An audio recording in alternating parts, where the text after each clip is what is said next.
Hi, ತುಂಬ ಟೇಸ್ಟಿಯಾಗಿ ನುಗ್ಗೆಕಾಯಿ ಸಾಂಬಾರನ್ನ ಮಾಡ್ಕೋಬೋದು. 1 ಕಪ್ ತೊಗರಿಬೇಳೆನ ಚೆನ್ನಾಗಿ ವಾಶ್ ಮಾಡಿಕೊಂಡು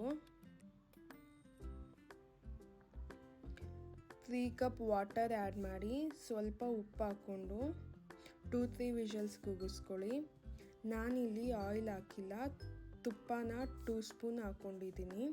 ಸ್ವಲ್ಪ ಸಾಸಿವೆ, ಕರಿ ಲೀವ್ಸ್, 3-4 ರೆಡ್ ಚಿಲ್ಲೀಸ್, ಬೆಳ್ಳುಳ್ಳಿ ಜಜ್ಕೊಂಡು ಹಾಕ್ಕೊಂಡಿದ್ದೀನಿ.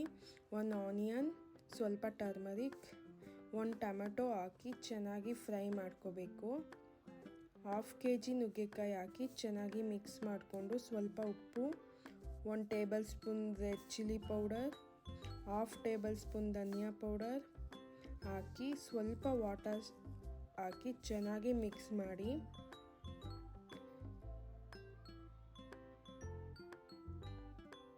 ಟೆನ್ ಮಿನಿಟ್ಸ್ ಮೀಡಿಯಮ್ ಫ್ಲೇಮ್ನಲ್ಲಿ ಬೇಯಿಸ್ಕೊಳ್ಳಿ.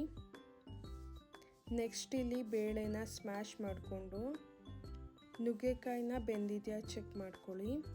ಸ್ಮ್ಯಾಶ್ ಮಾಡಿರೋ ಬೇಳೆನ ಆ್ಯಡ್ ಮಾಡಿ ಸ್ವಲ್ಪ ಹುಣಸೆ ರಸ ಹಾಕ್ಕೊಂಡು ಲಾಸ್ಟ್ನಲ್ಲಿ ಕೊತ್ತಂಬರಿನ ಆ್ಯಡ್ ಮಾಡಿಕೊಂಡ್ರೆ ತುಂಬ ಟೇಸ್ಟಿಯಾಗಿರೋ ನುಗ್ಗೆಕಾಯಿ ಸಾಂಬಾರು ರೆಡಿ. Thank you.